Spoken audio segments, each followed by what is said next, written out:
para influencer yang gua tadinya nggak tahu namanya tiba-tiba muncul aja gitu pop-up. Betul, yeah. Don't even expecting your marketer making a viral content. Viral is a momentum. Salah satu cara membuat konten viral adalah keep making good content.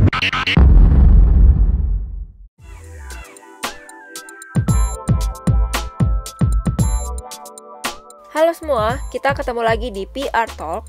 Pada sesi ini, kita akan membahas inisiatif public relations untuk bisa menyampaikan informasi kepada calon customer menggunakan berbagai macam tools marketing, juga peran jurnalis dan influencers. Langsung aja yuk kita dengerin podcastnya.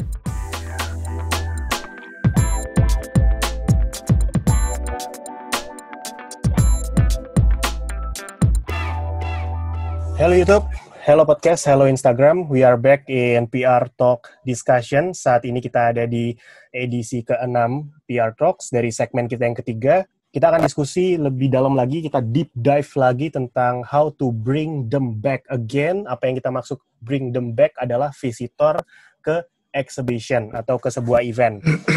Dalam sesi hari ini gue udah kedatangan tamu, teman-teman yang selalu mendukung aktivitas We Are PR sampai dengan detik ini. Ada Bro Rian dan Sis Sylvie. Rian dan Sylvie ini adalah teman lama gue, di mana mereka sangat amat experience-nya sudah banyak di dunia exhibition, khususnya untuk industri construction, karena mereka sendiri menjalani event atau exhibition di industri tersebut, dan tentunya banyak banget pengalaman-pengalaman dari berbagai macam industri yang pernah mereka lakukan sebagai organizer. Dan bersama dengan gua juga hadir Mami Ella, maminya para PR di We Are PR Team. So, Mami Ella adalah salah satu brand owner dari We Are PR, di mana kita sering banget menyelenggarakan kegiatan-kegiatan press conference maupun aktivitas public relations yang membantu para brand owner atau penyelenggara event untuk semakin dekat dengan para visitor atau pelaku bisnis di industrinya. So, kita langsung masuk ke diskusi lebih lanjut tentang how to bring them back.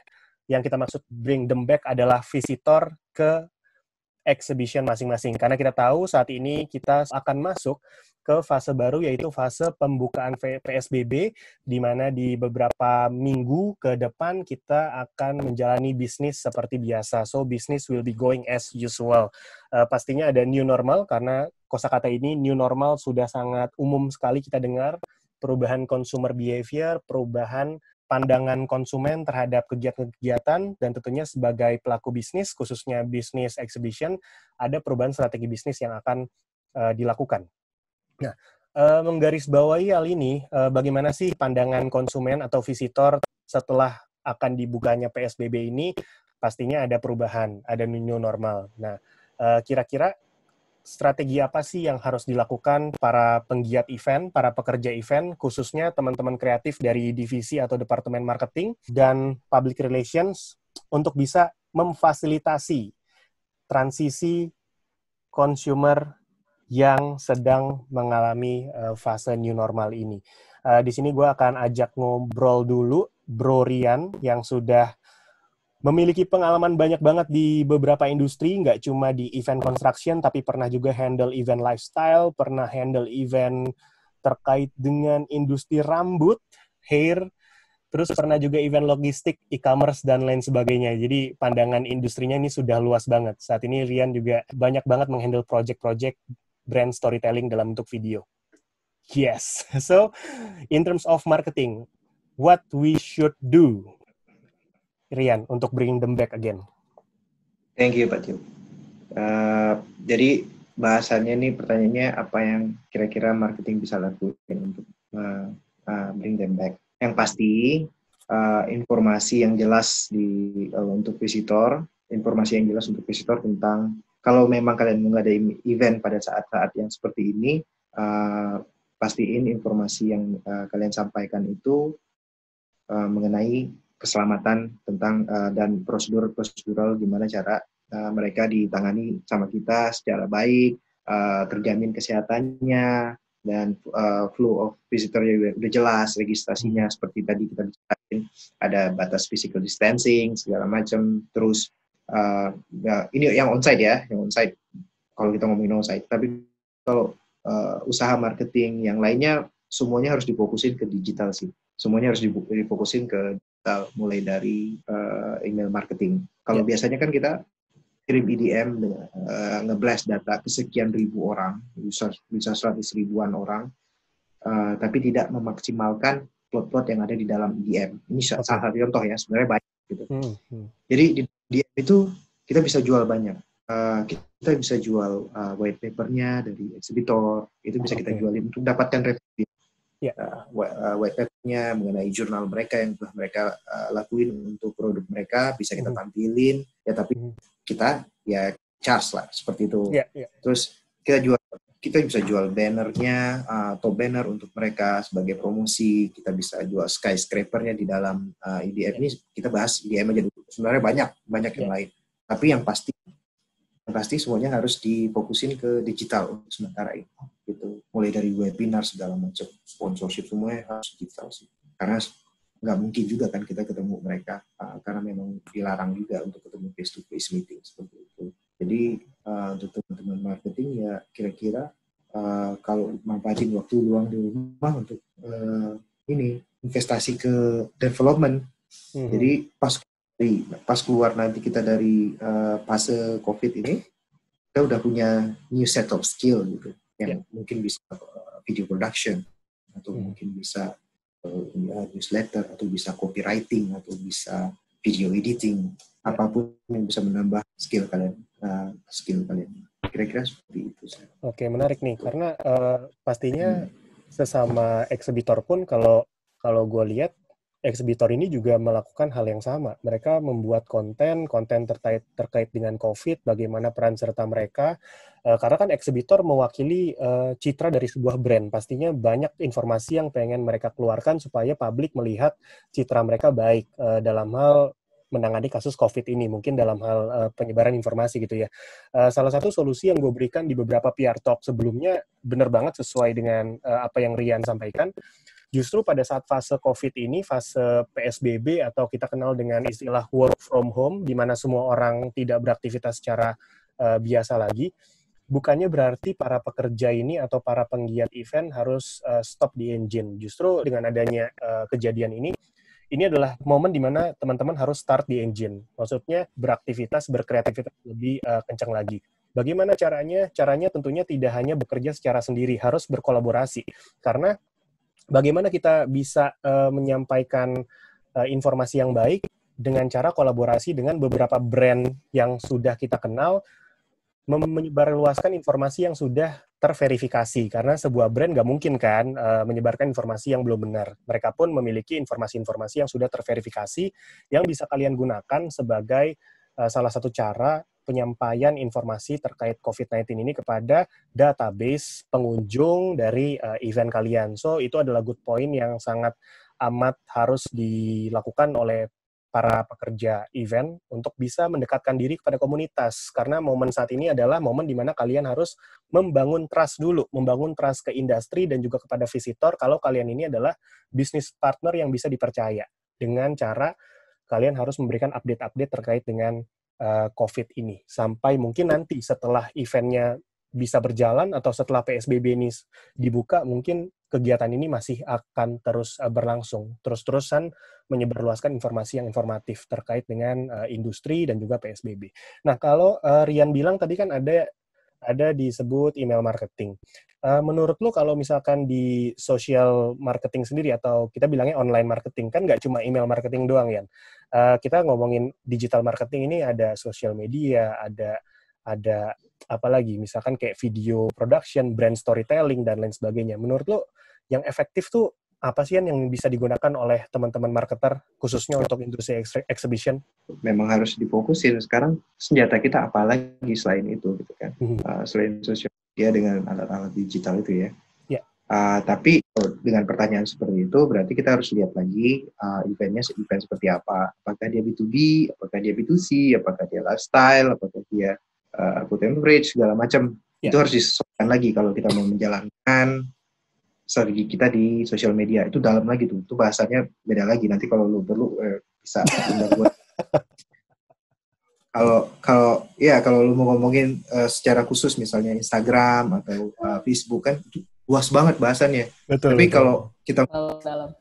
Kalau kita ngomongin lifestyle sama B2C ya pasti kita optimisasi ya di Instagram, ya kan? Yes. Kita semuanya maksimal iklan kita, mau brand storytelling, mau segala macam. Dan jangan lupa di Instagram itu kalau mau pasang, ini tips ya, kalau di Instagram itu paling banyak engagement-nya sampai 60 kali itu kalau kalian pasang ads, bukan di feed, tapi di story yang hilangnya cuma 24 jam atau gila. Tapi itu bukan conversion rate sih, engagement-nya paling tinggi 60. Yeah. Nah itu kalau kita ngomongin Instagram, ya kan. Nah, kalau yang lain beda lagi, untuk event yang lain beda lagi. Gitu. Mungkin untuk B2B mungkin lebih ke LinkedIn, gitu kan. Untuk event yang lain beda. Jadi tergantung kasus case by case. Jadi enggak, ya seperti itulah kira-kira. Iya benar. Baik lagi tergantung dengan segmentasi dari event tersebut, dalam artian visitornya. Kalau misalkan kita ngomongin event B2B, ya kita tinggal lihat aja dari data ya visitor atau data kunjungan yang kita lihat, mereka ini kebiasaannya akses media apa. Apakah mereka masih baca koran, atau mereka masih baca majalah online, atau mereka mainnya di sosial media yang mana, apakah Facebook, Instagram, LinkedIn, atau apa. Ya pastinya kalau misalkan kita sudah berpengalaman menghandle event, berpengalaman bertemu dengan visitor, ya tanpa kita research lebih dalam pun kita tahu, oh kategori eventnya B2B, ya berarti gue akan main di beberapa media ini. Kalau kategorinya lifestyle, berarti gue akan main di Facebook, mungkin Instagram, mungkin beberapa Twitter, mungkin saat ini lagi naik daun lagi nih Twitter gitu ya, mungkin bisa main juga di sana. Tapi yang paling penting adalah bagaimana menggunakan apa yang kalian punya sekarang untuk memaksimalkan informasi yang harus disampaikan kepada visitor. Kalau lebih dominan atau lebih bisa menggunakan email blast, gunakanlah email blast. Kalau misalkan bisa menggunakan yang lain, tentunya harus develop dulu skill kalian, silakan gunakan platform-platform digital yang lain. Kalau gue punya pandangan sih seperti ini ya, kebetulan karir gue di awal gue sebagai customer service, gue sebagai telemarketer.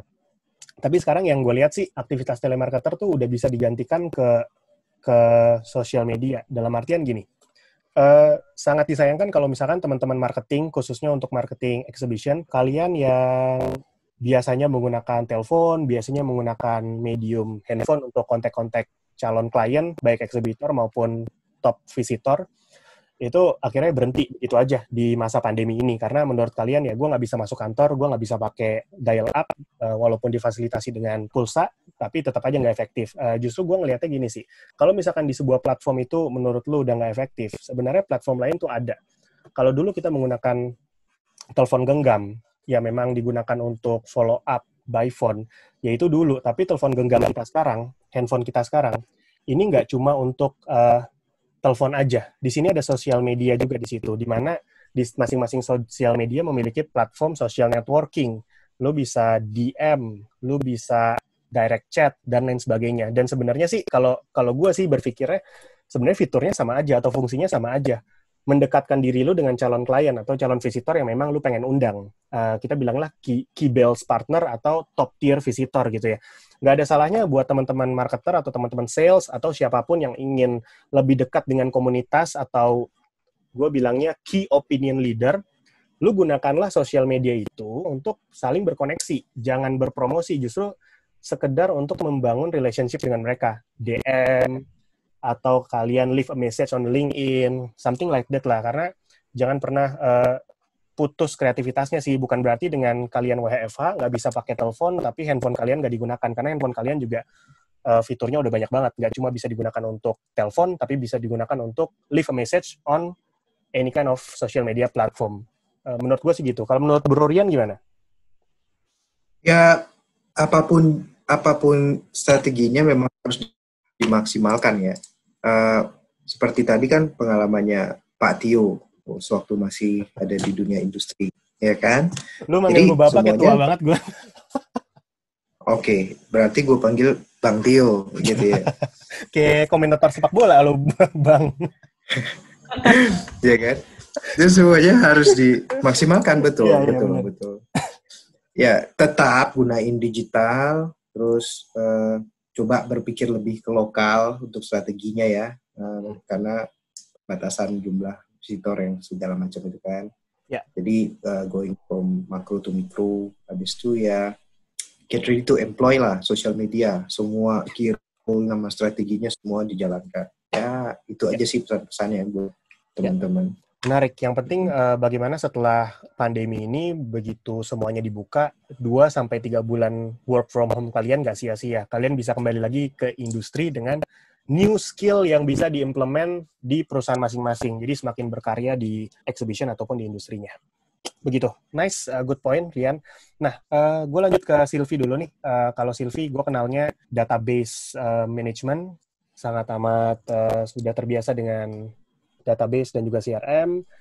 Dari sudut pandangnya Sylvie, kira-kira gimana langkah-langkah yang harus dilakukan khususnya untuk mendatangkan visitor kembali ke exhibition setelah pandemi ini berakhir?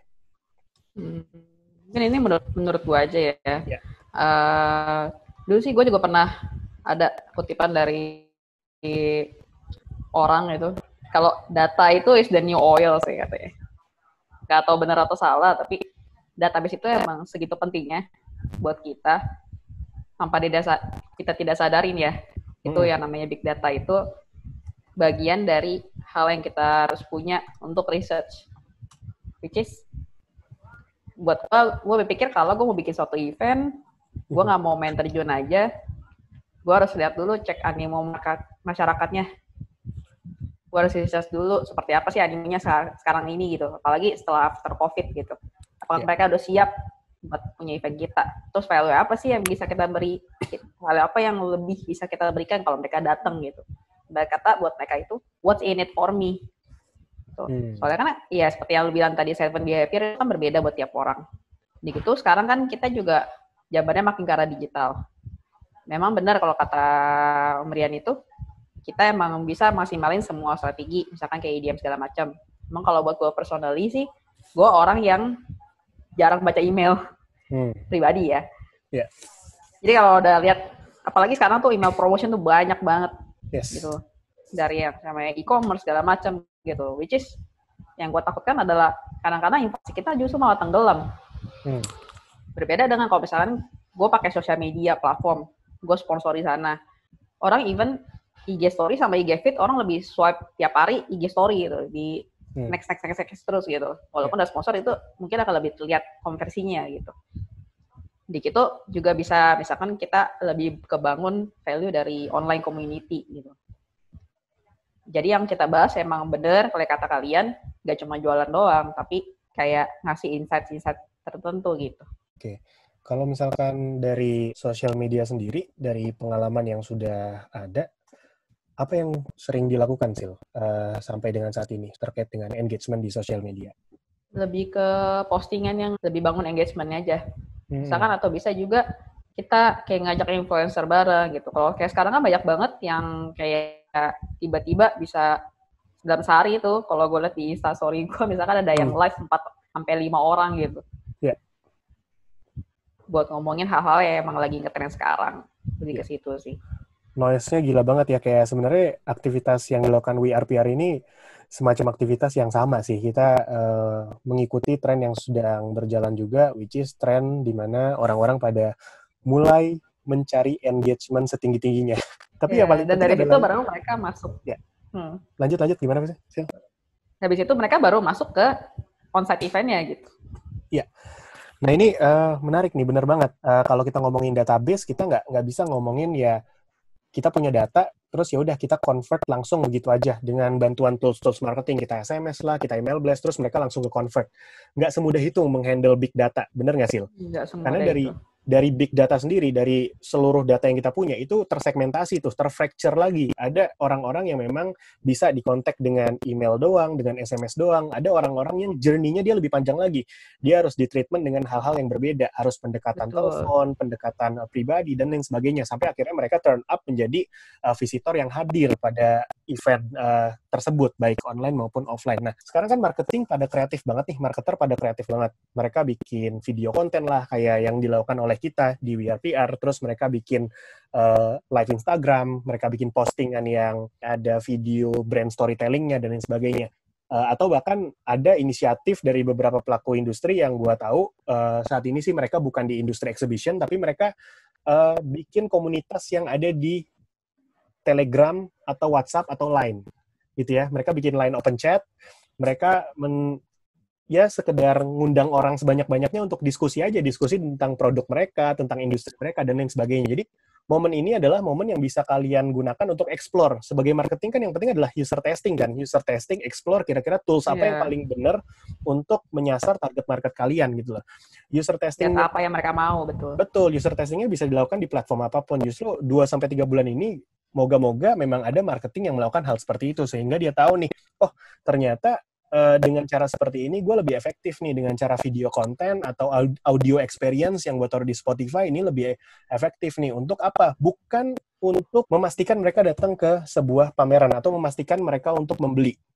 Itu ya, ini yang harus digarisbawahi. Ketika kalian ingin menggiring customer untuk membuat decision making, itu tidak hanya dilakukan dari sebuah hal. Bukan berarti kalian bikin video konten, terus after that, mereka langsung pengen join ke event, atau mereka langsung pengen beli service atau produk yang kalian dagangkan. Tapi konten-konten itu atau tools-tools itu menjadi salah satu cara yang membuat mereka interest, membuat mereka ingin tahu dulu tentang apa sih yang lu dagangkan, apa sih yang lu berikan, service apa sih yang ada di exhibition tersebut. After that, baru tools-tools marketing yang umumnya diadakan, itu bekerja gitu ya. Setelah mereka get interest, mereka get attention, gitu. Mereka melihat lu, terus mereka interest terhadap event lu atau produk lu, terus mereka cari informasi lebih dalam lagi. Di mana? Mungkin di sosial media. Setelah mereka masuk sosial media, oh ternyata sosial media lu update, informasinya banyak banget, terus sering bekerja sama dengan brand-brand, beritanya nih trustable. Masuk ke website. Di website cari tahu lebih dalam lagi. Oh ternyata sampai di website, mereka menemukan, oh ini value yang cocok untuk apa yang gue cari.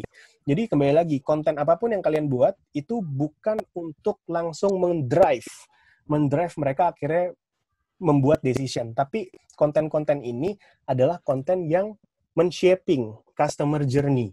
Oh ternyata ada loh customer journey yang orang-orangnya dengerin podcast, dari podcast dia tertarik untuk melihat ke Instagram kita, dari Instagram dia tertarik ke website.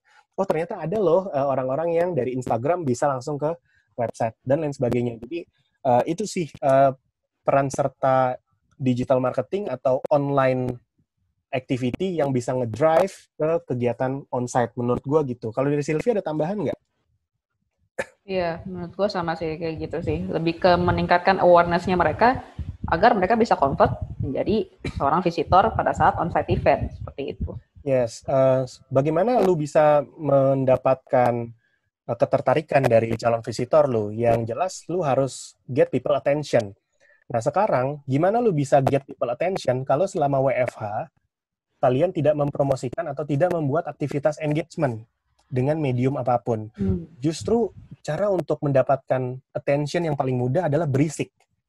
Berisik aja. Kayak sekarang.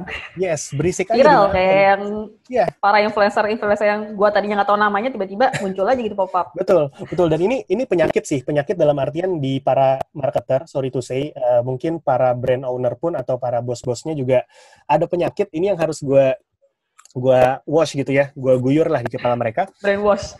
Yeah. Jangan pernah expecting your marketer making a viral content.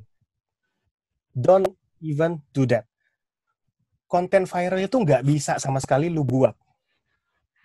Viral is a momentum. Salah satu cara membuat konten viral adalah keep making good content. Mau konten awalnya nggak didengar orang pun, itu tetap buat aja terus. Sebuah konten viral, kita nggak pernah tahu indikator apa yang membuat konten itu viral. Yang bisa membuat konten itu viral adalah momennya.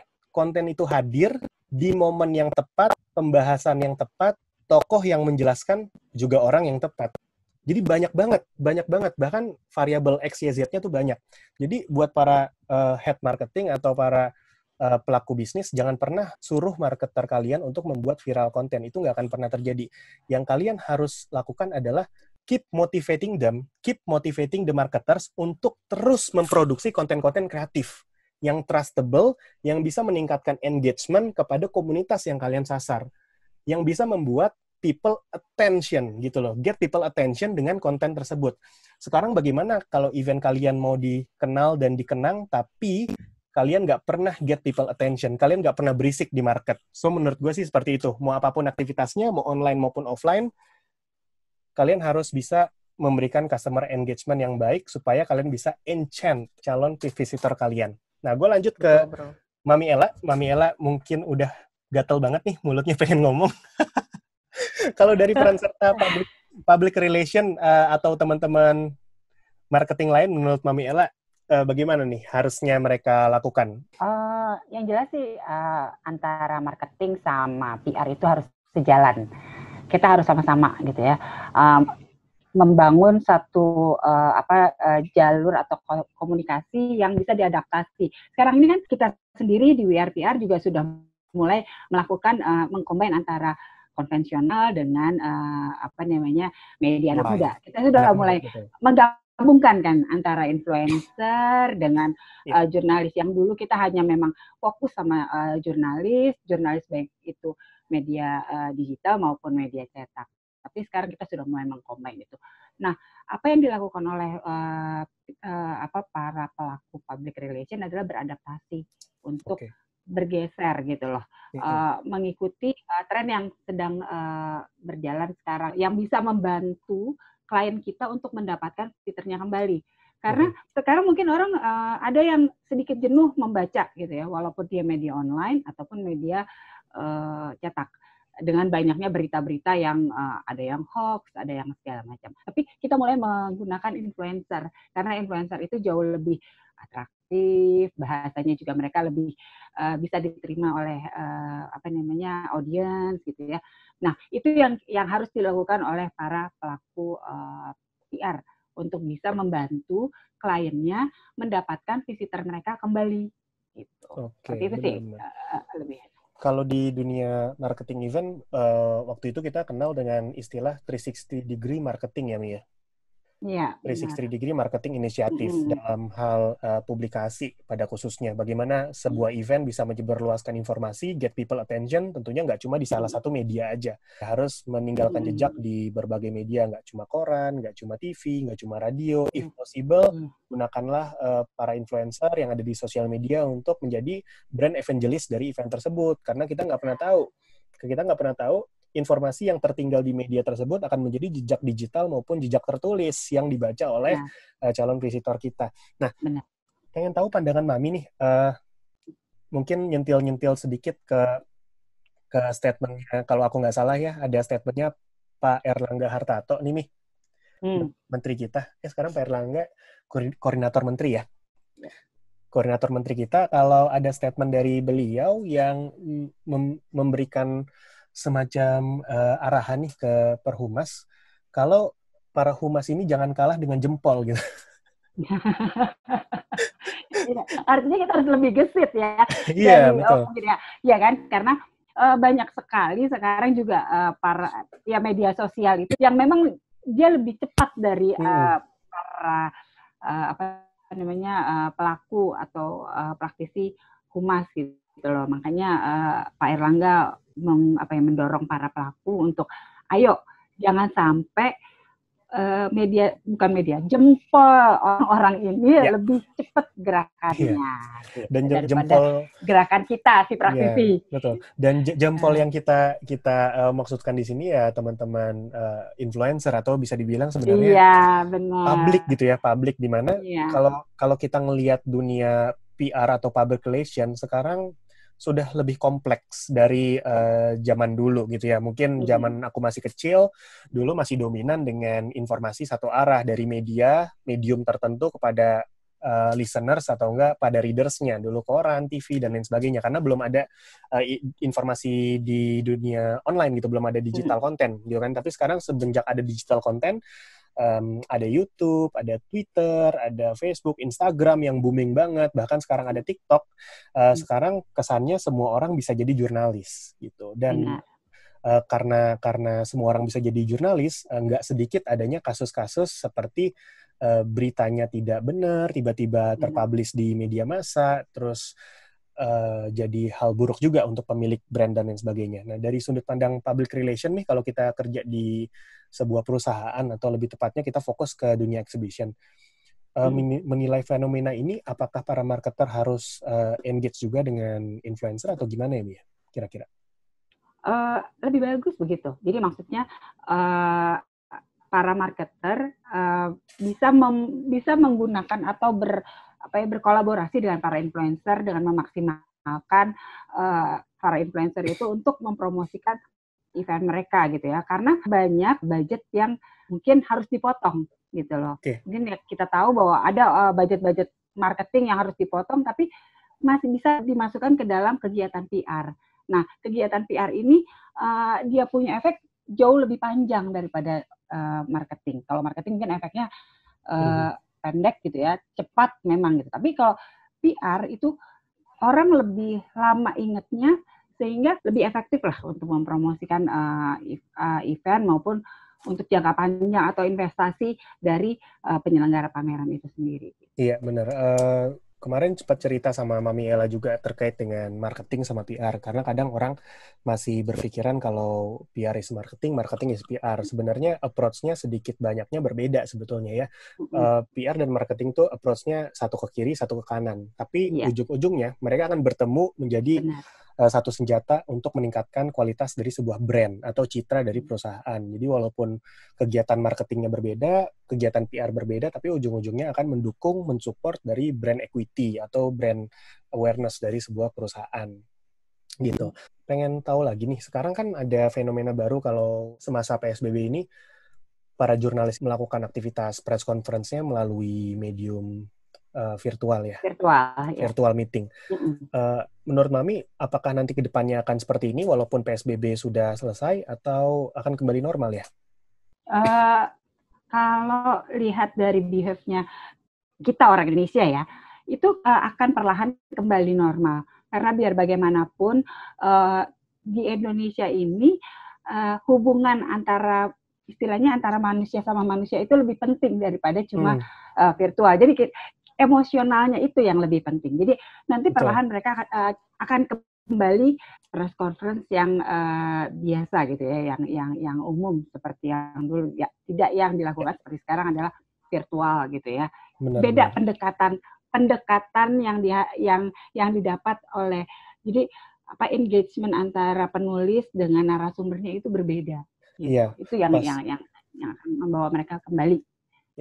Walaupun memang secara virtual ini lebih nyaman karena mereka cukup diam di satu tempat, cukup mendengarkan, terus bisa tanya jawabnya mungkin lebih nyaman ya karena ada medium chat segala macam. Kalau mereka attend event kan mesti bergantian dengan reporter lain atau jurnalis lain, tapi balik lagi di dalam dunia PR ini kita mengenal adanya namanya media training. Jadi kita adakan press conference supaya kita bisa deliver pesannya tuh nggak sekedar mendeliver press release yang tinggal di copy and paste gitu ya, atau yang tinggal dijiplak. Tapi kita gunakan medium press conference supaya ada media trainingnya di sini. Apa sih yang kita pengen sampaikan? News value apa yang kita pengen sampaikan? Atau di balik press release kita ada informasi apa lagi yang bisa digali dari narasumbernya, which is brand owner-nya yang nantinya akan bercerita langsung tentang news value apa yang akan happening di acara mereka tersebut. Kembali lagi ke poin kita, kalau PR itu adalah kegiatan yang tidak sprint, tapi PR itu adalah maraton. Jadi kegiatannya harus terus berkesinambungan, terus berlanjut. Bukan berarti dengan satu kegiatan PR, kemudian sebuah event akan sukses. Nggak seperti itu. Tapi kita harus terus maintain kegiatan PR-nya, menginformasikan apapun kepada calon visitor kita, supaya informasi dari sebuah brand ini bisa lebih lama diingat oleh konsumennya. Dan ujung-ujungnya kegiatan marketing akan disupport oleh kegiatan PR dan berujung ke brand awareness yang baik di mata konsumennya. Seperti itu kira-kira. So, untuk wrap up semuanya, sepertinya ini sudah di ujung sesi pembicaraan kita. Pastinya banyak banget insight-insight yang sudah didengar oleh PR people yang hadir di acara podcast kita hari ini. Nanti podcast kita akan tayang di Spotify dan di YouTube, jadi jangan khawatir buat teman-teman yang tadi join live Instagram dan belum sempat dengar semuanya. Nanti kita akan posting kembali di Instagram We Are PR, jadi still connected in We Are PR Network dan juga We Are PR Community, so we have two Instagram for the people who interest in PR. Untuk brand owner, silakan join We Are PR Network. Untuk para komunitas, teman-teman mahasiswa, silakan join We Are PR Community, karena nanti ada event lowongan kerja, event internship, dan juga event-event PR yang lain yang tidak hanya diselenggarakan oleh We Are PR. So, still connected in our Instagram community. Silakan drop comments atau DM kita karena pertanyaan kalian adalah nafas buat kita terus berkreativitas. Untuk akhir, gue pengen undang semua narasumber untuk bercerita atau menyampaikan kata-kata penyemangat buat para pelaku industri event, khususnya di exhibition industri kalian masing-masing, dan apa yang kira-kira mereka harus pertimbangkan untuk penyelenggaraan event ke depannya. Mungkin dari Rian dulu, monggo silakan. Pesan-pesan ya buat kolega ya yang sama-sama berkecimpung di bidang event ini. There's nothing else to say. Kita harus tetap bertahan, keep on fighting, ya kan? Tetap semangat, jangan lupa development diri di rumah. Kita punya banyak waktu di rumah ini untuk bisa meningkatkan diri kembali. Terus remember the future is small. Ini dikutip dari sebuah media ya. The future is small for event. So, if you want to do any event at the end of the year, try to think locally. And karena sekarang sudah ada social distancing segala macam, jadi event bakal lebih mengecil lah untuk kedepannya. Terus tetap berkarya, itu aja sih. Kalau ada apa-apa, tanya jangan lupa ya. Kalau ada apa-apa nih, boleh langsung DM ke saya, Rian.Haritama di Instagram. YouTube-nya juga ada, boleh dicari videolabs.com. Videolabs.co. Kalau ada apa-apa silakan kalian kasih masalah, saya kasih penyelesaian, gitu aja. Siap, keren banget Bro Rian. So untuk para penggiat event, the future is more. Keren banget. Nah, kalau dari Sylvie ada pesan-pesan untuk teman-teman penggiat event? Ya, paling kalau untuk saya buat teman-teman yang lagi di event, tetap semangat. Kita sama-sama berjuang untuk melewati masa-masa ini dan tetap berkreasi. Tingkatkan kreativitas untuk event-event kita berikutnya. Saya rasa itu aja. Nice. Tingkatkan kreativitas, tetap semangat, dan jangan pernah berhenti berinovasi. Soalnya fase ini seperti kita meditasi sebenarnya. Kita lihat kembali lagi ke dalam diri kita, sebenarnya kita kuat di mana, dan gunakanlah waktu ini untuk development self kita, supaya setelah kembali lagi seperti normal, kita bisa memberikan service yang lebih baik kepada tempat kita kerja, dan juga berkarya di industri yang kita jalani. Thank you, Sylvie, sudah join PR Talks. Last but not least, owner dari We Are PR, Mami Ella, silakan berikan semangat kepada para jurnalis, para influencer, dan secara khusus marketing atau marketing communication dari pelaku industri exhibition. Yang jelas sih, ya jangan menyerah. Itu udah pasti kata-kata yang selalu kita dengungkan. Yang maksudnya jangan menyerah, tetap berkreasi, dan ya tingkatkan kemampuan. Kayaknya udah di-wrapping semuanya tuh ya, udah cukup semuanya. Pesan-pesan untuk jurnalis nih mungkin ada? Oh, teman-teman jurnalis, yang jelas selalu sehat ya, tetap kreatif, tetap berhubungan baik dengan kita, para praktisi. Karena jangan sampai WFH ataupun COVID-19 membentuk satu jarak antara PR dan jurnalis. Gitu. Siap. Jurnalis, influencer, tetap jaga kesehatan karena kalian adalah garda terdepan untuk memberikan informasi terbaru terkait dengan perkembangan industri saat ini. Saat ini memang kita sedang membahas COVID-19. Mungkin sebagian besar masyarakat Indonesia sudah mulai jenuh dengan berita yang ada. Kita, masyarakat publik, menantikan berita-berita baru dari para jurnalis dan influencer terkait dengan apa yang sedang happening di industri.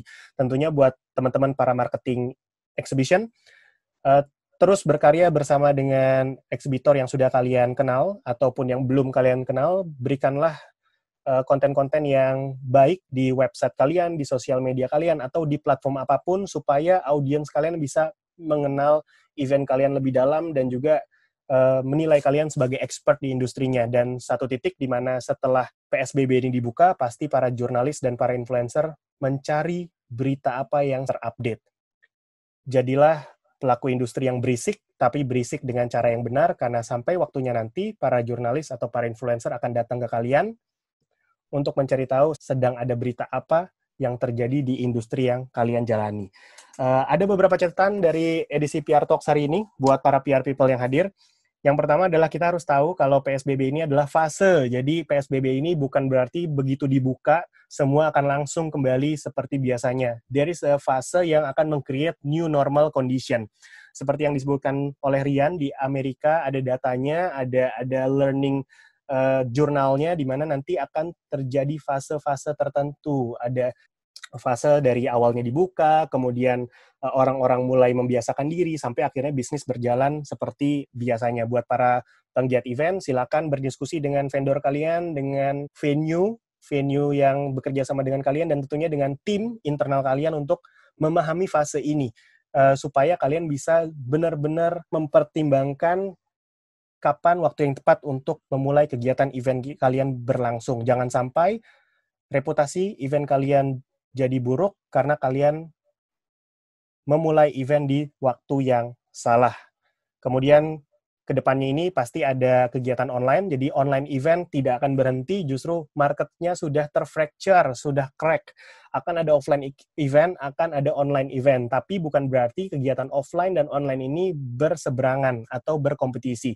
Justru bersyukur buat event organizer yang berhasil membuat online event di masa pandemi COVID-19 ini. Karena pada nantinya online event ini, kegiatan online ini akan mendukung seluruh aktivitas yang akan berjalan secara offline. Yang harus diperhatikan adalah bagaimana kalian bisa menyediakan value yang berbeda baik di offline event maupun online event supaya kalian bisa memberikan customer engagement yang spesifik sesuai dengan 7 customer behavior kepada para pengunjung event atau target market event yang kalian ingin tuju. Dan terakhir, buat para penggiat PR atau para marketing communication di masing-masing exhibition, approach PR itu bukan seperti lari sprint. PR bukan sales, PR bukan marketing yang begitu kalian melakukan satu kegiatan, result-nya langsung terlihat dan bisa dinilai. PR is a marathon, dan yang kalian tuju adalah kalian bisa menanamkan informasi yang lebih lama dikenal oleh para audiens kalian di kepala mereka. Tentunya untuk mendukung brand awareness yang lebih baik, siapapun klien kalian. So, para Markom, pikirkan hal ini baik-baik, gunakanlah waktu WFH ini untuk kalian self-development, supaya semoga setelah ini semua berakhir, kalian bisa kembali lagi ke industri dengan new skill yang baru dan melahirkan inisiatif yang kreatif di industri manapun kalian berada. PR Talks kita tutup. Terima kasih narasumber yang sudah hadir. Rian, Sylvie, Mami Ella, thank you semuanya. Buat teman-teman yang lain, para PR People, silakan dengarkan siaran ulangnya di live Instagram, di YouTube, dan juga di Spotify yang akan kita informasikan segera. So, how to bring them back is wrap up. Dah. Bye. Bye. Terima kasih teman-teman yang selalu support kita dari Kita Mahasiswa ID, Event Kampus.com, dan Himsikom UPH. Jangan lupa leave a comment, follow, dan subscribe akun WeArePR. Bye!